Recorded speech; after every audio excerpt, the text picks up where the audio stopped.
Am I out of touch? Am I out of my place? When I keep saying that I'm looking for an empty space. Oh, I'm wishing you're here, but I'm wishing you're gone. I can't have you and I'm only gonna do you wrong. Oh, I'm gonna mess this up.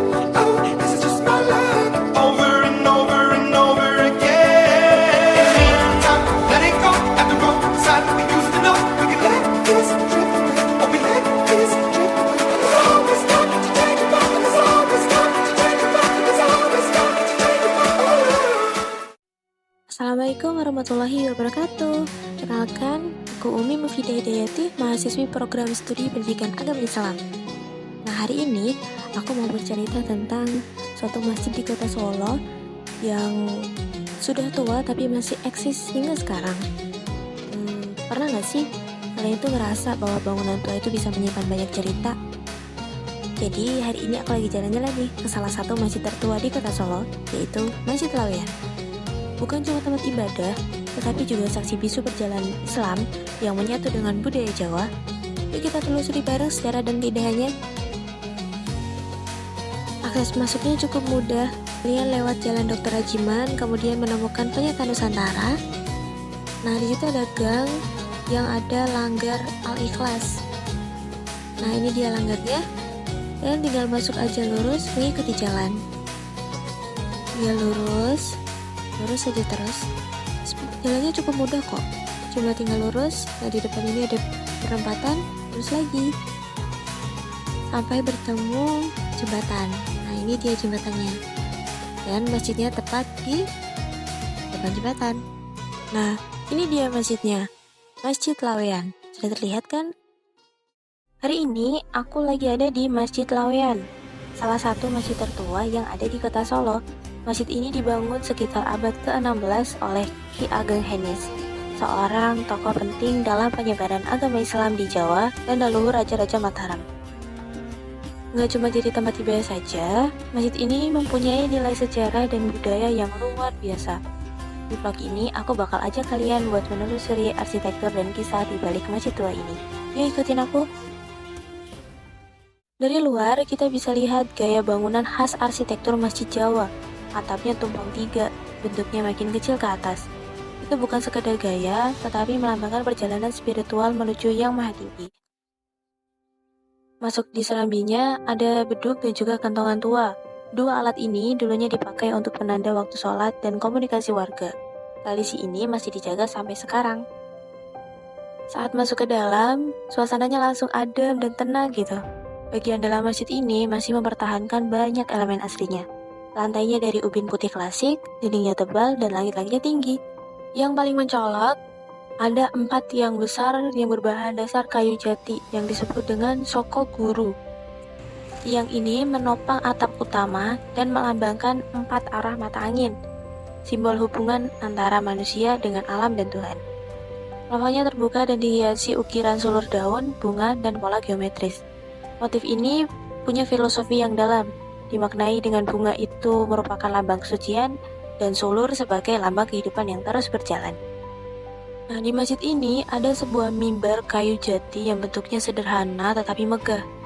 Menurut cerita, mimbar ini adalah hadiah dari Raja Pakubuwono X, Raja Kasunanan Surakarta. Ukirannya halus, kemudian banyak motifnya. Kehadiran mimbar ini menjadi bukti hubungan erat antara masjid ini dan juga keraton. Dulu, mimbar ini digunakan untuk menyampaikan khutbah Jumat dan masih digunakan sampai sekarang.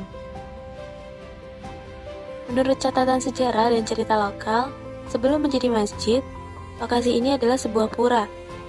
Tetapi saat Islam mulai menyebar di Jawa, pura ini tidak dihancurkan, justru malah diubah menjadi masjid, yang mana menunjukkan bagaimana Islam itu datang dengan pendekatan yang damai dan akulturatif.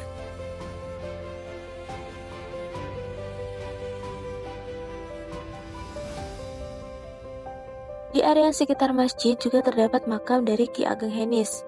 Beliau adalah pendiri masjid ini, seorang ulama dan juga leluhur dari Raja-Raja Mataram. Makam beliau masih diziarahi sampai sekarang. Selain sebagai tempat ibadah, masjid ini juga jadi tempat ziarah, refleksi, dan mengenang perjuangan dakwah Islam pada masa lalu. Nah, sampai sekarang Masjid Lawian ini tetap aktif digunakan oleh masyarakat sekitar. Di bulan Ramadan, masjid ini ramai dengan berbagai kegiatan, mulai dari tadarus, buka bersama, hingga kajian budaya Islam Jawa. Dapat dilihat, sekarang masjid digunakan sebagai tempat untuk sholat berjamaah, kemudian tempat belajar Al-Quran atau TPA.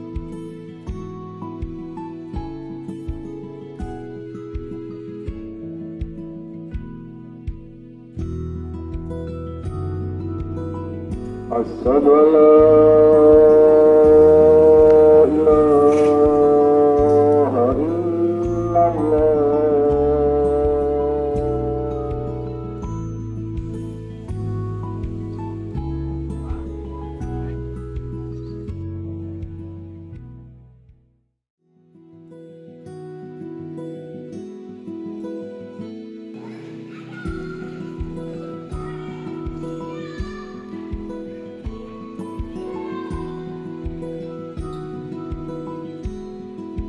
Selain itu, banyak juga anak muda yang datang ke sini untuk belajar sejarah Islam secara langsung.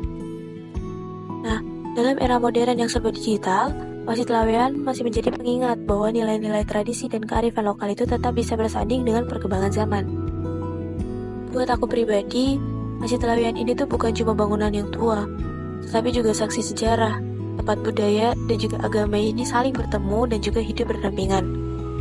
Arsitekturnya nggak hanya indah, tetapi juga sangat makna. Semoga cerita ini bisa jadi pengingat ya, bahwa Islam itu hadir di Nusantara melalui kearifan, bukan suatu paksaan, menyandingkan budaya yang sudah ada dengan budaya Islam. Mungkin sekian saja yang bisa saya ceritakan. Terima kasih atas waktunya. Sampai ketemu di vlog selanjutnya ya. Wassalamualaikum warahmatullahi wabarakatuh.